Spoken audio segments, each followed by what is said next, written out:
Coucou les filles et les garçons, donc voici une vidéo où je vais vous faire un tutoriel. Donc ce tutoriel m'a été demandé parce que j'ai vu sous certaines vidéos des filles me demandaient ah comment t'as fait ton make-up, trop beau, etc.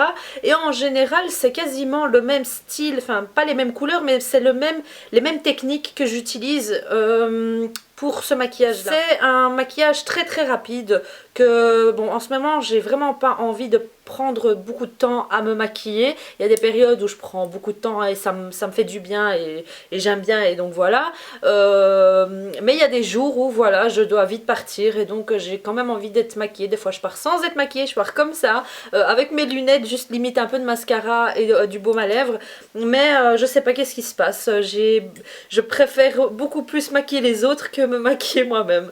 Enfin voilà, je sais pas comment expliquer, peut-être que d'autres maquilleuses ou même vous les filles, vous allez me comprendre par rapport à ça. Donc on va commencer tout de suite avec les produits que j'utilise avant de me maquiller parce que c'est vrai que la base, les produits soins sont aussi importants pour la tenue du maquillage et également pour le traitement de votre peau et enfin voilà, c'est ce que je fais tous les jours, je nettoie ma peau le matin et le soir, toujours, j'hydrate bien, contours yeux, etc. Donc je vous montre ce que j'utilise en ce moment. C'est pas vraiment la routine que j'utilise tout le temps, hein. Vous savez, comme les blogueuses, on reçoit beaucoup de produits, on achète beaucoup de produits, on est addict des produits. On teste plein de choses, donc c'est pas ce que j'utilise tout le temps, mais en général, c'est ces étapes-là que j'utilise avant de faire mon maquillage ou même sans me maquiller par après. Comment je nettoie mon visage? Donc j'utilise une huile démaquillante. Bon ici chez Dermalogica pour le matin par exemple ou pour le soir c'est ce que j'utilise. Mais chez Dermalogica en fait ils ont l'huile pre-cleanse et le gel spécial cleansing gel. Et donc en fait c'est un produit qui s'utilise, enfin c'est un combo. Il faut absolument, si vous utilisez le pre-cleanse, il faut utiliser le gel nettoyant par après. Après avec un gros coton j'utilise une lotion ou une brume d'eau.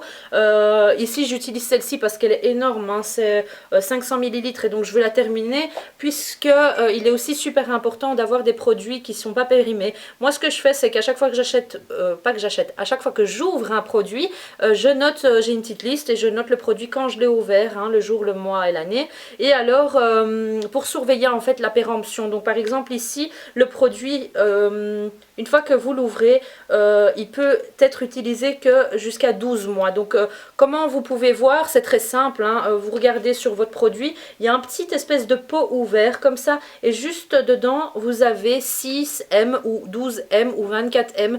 Bah, c'est comme ça que vous allez calculer le temps, enfin comme ça que vous allez voir combien de temps le produit peut être utilisé, pendant combien de temps il peut être utilisé. Et donc voilà, donc ici c'est une eau de rose hydratante. Ici ils disent lotion tonique hydratante de la marque Evoluderm, donc c'est une marque qui est vendue chez Di. Qu'est-ce que j'ai à dire sur celle-ci? Bah, elle est agréable, je ne frotte pas les toniques en général, hein. C'est vraiment, je mets sur le coton et je passe juste sur le visage pour être sûr que tout est bien parti, pour apaiser également, ça rafraîchit toujours et donc voilà, ça referme bien les pores. Voilà, sachez s'il vous plaît, parce que j'ai eu l'expérience moi-même, hein, je l'ai fait avant et je me suis trompée, c'est garder des produits trop longtemps. Donc voilà, faites très attention parce que des produits périmés peuvent abîmer votre peau, hein, accélérer le vieillissement de votre peau, vous faire attraper des boutons, des plaques. Voilà, c'est comme quand vous mangez un aliment qui est périmé ou toxique, automatiquement ça se voit, hein, vous faites une intoxication alimentaire et votre corps le rejette. Et bien c'est la même chose pour les produits cosmétiques. Donc pour l'hydratation du visage, j'utilise en ce moment le pigment clair UV SPF 30. Donc je vous avais déjà présenté celui-là, une super bonne base pour le maquillage et donc c'est un soin correcteur. Donc moi j'utilise toujours un hydratant pour la journée, un hydratant avec de l'SPF, sérum ou autre, même le maquillage j'essaye d'acheter des maquillages avec de l'SPF dedans. Donc ici il y a un SPF 30 et sinon vous avez l'hydraphase UV intense léger. Voilà, ici c'est un SPF 20, le Total Eye Care SPF 15 de chez Dermalogica. J'en utilise deux, la Roche-Posay qui est sans SPF pour la nuit et pour le jour je mets celui avec SPF 15. Il est teinté, hein, c'est un produit qui est pas du tout blanc, il est un peu abricot comme ça et donc ça permet de vraiment, si vous retirez ici, regardez un peu, si vous retirez vraiment juste mes cernes, hein, la décoloration. Regardez un peu, ça donne automatiquement un effet plus réveillé. Et donc des fois je mets juste ça et un tout petit peu de fond de teint et c'est vraiment bien couvert. Donc voilà. Maintenant on va passer au maquillage. J'ai choisi donc le fond de teint ici, c'est le Vita Lumière Aqua de chez Chanel, hein, parce que c'est un produit que j'ai quand même depuis longtemps et donc il faut absolument que je termine avant qu'il périme. Donc ici c'est le beige muscade B60, bien le secouer avant, c'est un 30 ml, c'est vraiment étonnant ce produit là. Quand vous le mettez à côté d'un par exemple un Studio Fix Fluid qui fait également 30 ml, vous avez l'impression que le MAC est beaucoup plus grand et donc il y a beaucoup plus de produits. Sachez que c'est juste les packaging qui changent, regardez toujours les ml, les millilitres de chaque produit. Et donc j'aime beaucoup celui-là parce qu'il est petit et il est vraiment un effet super naturel. J'applique toujours au centre de mon visage la matière. Ça va être plus simple comme ça. Et donc voilà, je travaille vraiment parce que moi je suis vraiment en fait, j'ai des rougeurs ici au niveau du nez. Et alors j'ai ma cerne.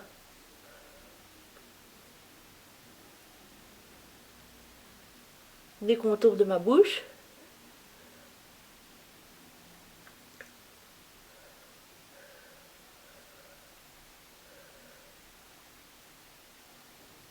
Est-ce que je vais utiliser la Shadow Instruments? Oui quand même, puisque j'ai toujours testé les produits crème que je vais utiliser juste après, hein, parce que je ne vais pas utiliser des fards poudre mais des fards crème. Et donc j'ai remarqué en fait que ces produits là crease quand même. Donc je vais quand même mettre un peu de base à paupières. Donc ici c'est la Shadow Instruments de chez Too Faced. Je passe un peu dans les sourcils. Donc ça voilà. Et donc les deux produits, enfin les deux produits, j'en ai plusieurs, je crois que je les ai tous. Ce sont les illusions d'ombre de chez Chanel. Donc voilà, j'ai la couleur un peu nude que je mets voilà, quand j'ai envie d'avoir une paupière un peu simple. Et après j'ai la couleur que j'aime beaucoup en ce moment, c'est la couleur éblouie qui est cette couleur-ci. Donc je vais quand même vous montrer. Voilà. Et donc cette... C'est ce que je déteste en fait dans ce produit-là. Regardez. Bah voilà, je l'ai... C'est super mou.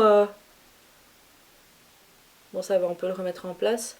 Mais en tout cas cette couleur-ci, ici, Initiation, c'est une couleur en fait que avec ma carnation, quand je l'applique sur la paupière, on a l'impression que c'est même pas doré en fait, c'est même pas, c'est juste des petites paillettes comme ça, mais on a l'impression que j'ai un effet glossy au niveau des paupières. Donc ça c'est sur ma carnation à moi. Après sur des couleurs plus claires, on verra quand même un peu plus de couleurs, mais moi j'aime bien cet effet là, un peu effet glossy. Et la couleur que je vais utiliser, c'est la couleur éblouie.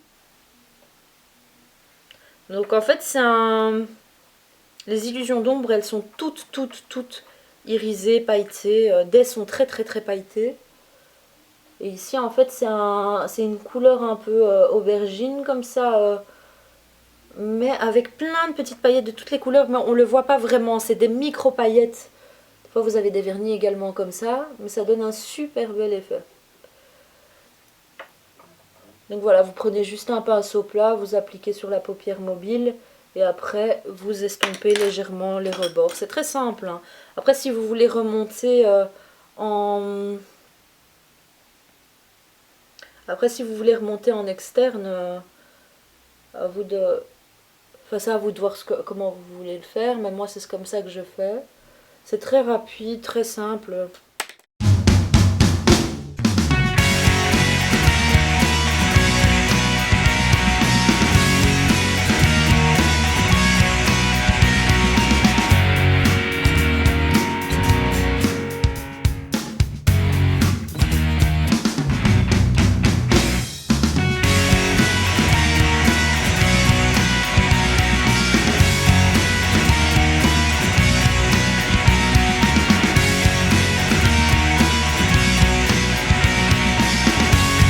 C'est pour les paupières. Après des fois je fais des variantes et je choisis de quand même appliquer un fard à paupières par dessus. Donc j'aime bien cette palette de chez I Love Makeup, donc la Explicit Content.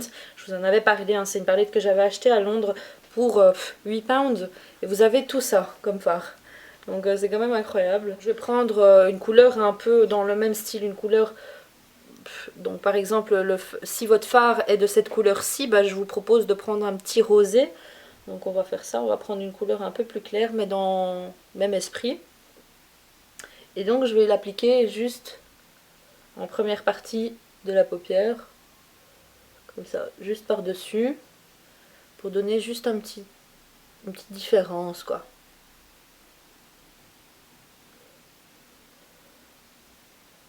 Voilà. Et alors, une couleur encore plus claire, juste ici. Voilà, pour agrandir vraiment les yeux. Après, pour la technique, celle qui je trouve donne un effet super beau, qui est très rapide et qui fait pas trop apprêter, c'est cette technique-ci. Donc vous prenez un crayon brun, noir, vert, enfin ce que vous voulez, mais en tout cas pour mes yeux, à moi, le noir ou le brun, c'est nickel. Et ça, c'est vraiment ce que j'avais utilisé pour le maquillage dont vous m'avez demandé de faire le tuto. Donc je retire un peu parce que je vois qu'il y a des chutes. Ok, hop. Et donc, je vais appliquer ici, c'est un col noir de chez Yves Saint Laurent.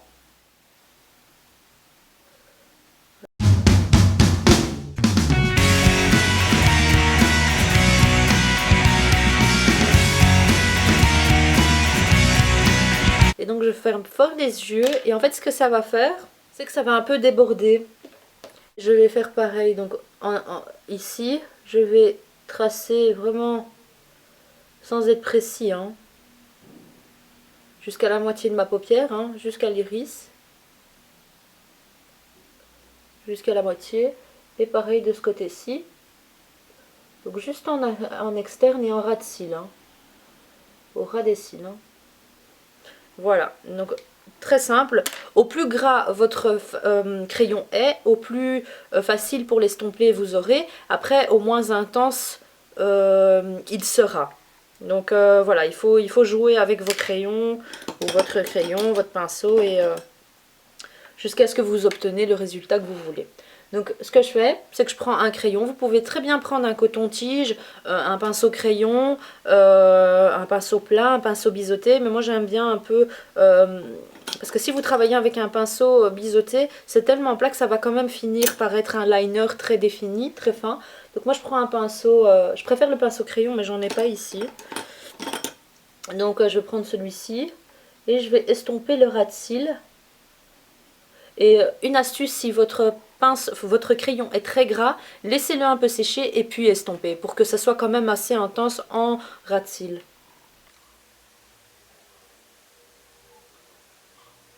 Vous l'estompez un peu, vous ne ramenez pas la matière jusqu'en interne et vous essayez de créer une illusion, enfin comme s'il y avait un liner mais qui avait été estompé.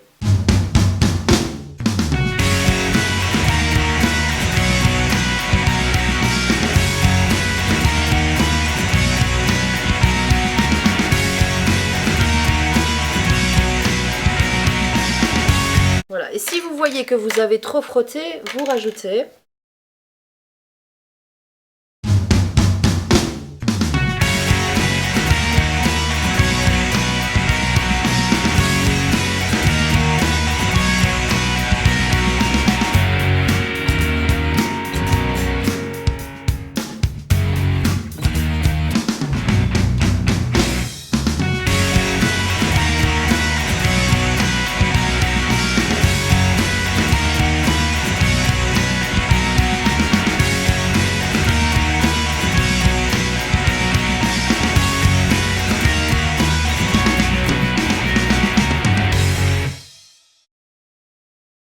Donc le but c'est vraiment, je ne sais pas si vous pouvez voir la différence, mais vraiment d'avoir l'externe supérieur sombre et le ras de cils inférieur foncé.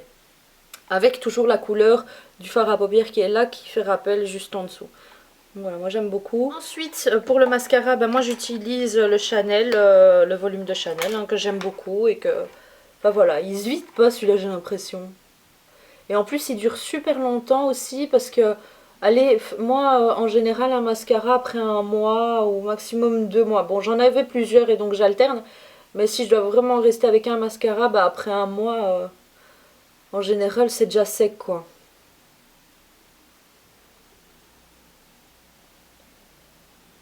Donc très simple, hein, le mascara, je prends un ras de cils, je fais un zigzag, je prends un ras de cils, je fais un zigzag. Et j'aime beaucoup les mascaras avec les petites piques moi. Je suis pas du tout mascara avec des longs poils. Les grosses brosses je déteste, tout simplement. J'aime bien les fines qui me permettent vraiment d'aller dans tous les recoins et travailler cils par cils. Après avec les grosses brosses il est impossible de pouvoir travailler déjà les tout petits cils. Et en plus de bien séparer. Et je trouve qu'au plus la brosse est grosse avec plein de poils, au plus vite il sèche. Enfin, je sais pas, c'est peut-être une impression, après ça dépend le mascara, mais en général c'est ça. Le problème que j'ai rencontré et les difficultés que j'ai rencontrées avec les grosses brosses. Et donc pour fixer, en fait, j'aime pas utiliser de la poudre sur mon visage. Moi quand j'utilise un fond de teint, je suis pas du tout poudre. J'aime plus la poudre. Je l'utilise vraiment juste pour matifier s'il faut matifier. Ou comme produit entre le fond de teint et le blush. Je vous explique. Donc j'utilise cette poudre-ci qui est la Studio Care Blend de chez MAC, la Pressed. Normalement avec un plus gros pinceau mais il est au lavage. Donc j'utilise ce pinceau, je tapote. Et donc en fait j'utilise la poudre juste pour fixer mon fond de teint et en même temps pour que quand je vais appliquer mon blush, ça fera pas une grosse tache. Je vous explique. Votre peau quand vous vous maquillez, donc quand vous mettez votre fond de teint, votre peau a sur sa surface une surface grasse, hein, une texture grasse. Et si vous prenez votre blush et que vous appliquez directement votre blush sur la surface grasse, ça fera... allez, le produit va absorber ce produit et donc ça fera une grosse tache et vous aurez du mal à l'estomper et que ça donne un effet naturel. Le principe d'un blush c'est vraiment de donner un effet comme si vous avez un peu les joues qui rougissent. Donc voilà, et en faisant blush, fond de teint blush directement, sauf s'il est crème, ça va. Mais si vous utilisez un fond de teint, un blush poudre au-dessus d'un fond de teint liquide ou crème, absolument poudrez avant. Donc je poudre juste ici, ou limite des fois, quand je sais que je vais passer une longue journée à courir, bah je poudre juste la zone T, parce que c'est là où ça brille un peu. Donc voilà, juste la zone T. Et je vais prendre donc le blush avec un pinceau biseauté. Ici c'est le Warm Soul de chez MAC, c'est un blush minéralise. Un blush minéral. Et je souris et je l'applique juste ici, sur la zone que j'ai poudrée. Et donc automatiquement c'est plus naturel que si vous n'avez pas poudré entre. Donc voilà, ici c'est vraiment le blush de tous les jours, le plus nude, allez, pas le plus nude mais le plus naturel que j'ai trouvé chez MAC pour ma carnation. Et en plus les produits minéraux, hein, les gammes, les produits minéralisés de chez MAC sont vraiment bien parce que ça donne un effet plus naturel et en plus il y a des minéraux donc c'est bon pour la peau. Donc voilà. Et ensuite je vais utiliser la MSF Champagne. Je ne sais pas si c'est un produit permanent, je vais essayer de vous mettre tout de toute façon. Je vous le mettrai, je mets à chaque fois ça, les produits que j'ai utilisés, tout ça dans la barre d'infos. Et donc une poudre irisée. Et je l'utilise juste comme ça. Même ici au-dessus de mes sourcils. Sous l'arrêt du nez. Pas trop non plus.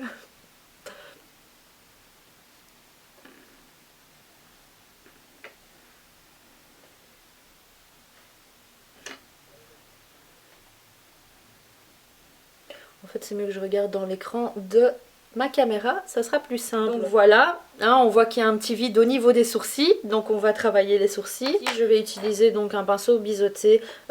Ici, je n'ai pas mes produits pour les sourcils, mais je vais utiliser... vous pouvez utiliser n'importe quel fard taupe, brun, enfin c'est en fonction de votre carnation et de la couleur de vos cheveux. Mais ici en brun, moi c'est très bien. Et je vais donner juste des petits coups comme ça pour intensifier un peu parce que c'est vide. Au niveau sourcils, moi j'ai pas été gâtée.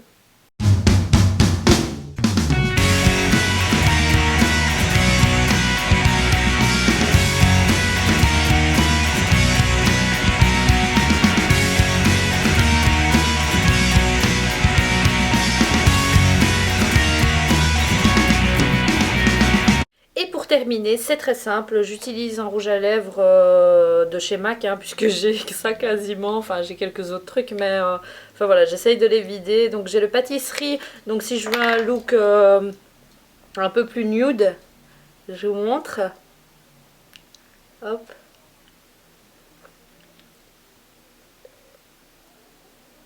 Et donc voilà, très simple pour un look nude. Mais après, si vous voulez un look plus intense, j'aime beaucoup celui-là parce qu'il ressemble un peu à la couleur que j'ai mis sur les yeux.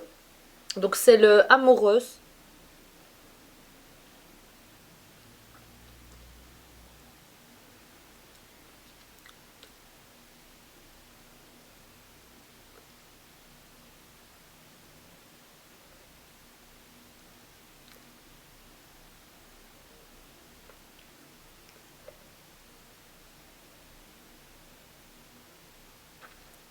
Donc voilà, j'aime beaucoup ces rouges à lèvres là. Donc voilà, j'espère que ce tuto vous aura plu. Je donne un petit coup de Fix Plus pour fixer un peu le tout et ça rafraîchit. N'hésitez pas à me suivre sur les réseaux sociaux, Zinaben MUA sur Facebook, Twitter, Instagram, Pinterest, Google+, etc. Donc je dis à chaque fois etc, mais en fait il n'y a rien d'autre. Donc voilà, ben voilà, j'espère que ce tutoriel vous aura plu. N'hésitez pas à me hashtag et tout ça sur les réseaux sociaux si vous avez refait ce make-up. Donc voilà, je pense que j'ai tout dit. Abonnez-vous juste ici, hein, il faut juste cliquer ici et ça vous renvoie directement à la page de ma chaîne et vous pouvez vous abonner pour recevoir à chaque fois les nouveautés. N'hésitez pas aussi à aller sur mon compte Instagram et sur ma page Facebook puisqu'il y a un concours. Je vous fais de gros bisous et je vous dis à bientôt pour une prochaine vidéo. Ciao ciao!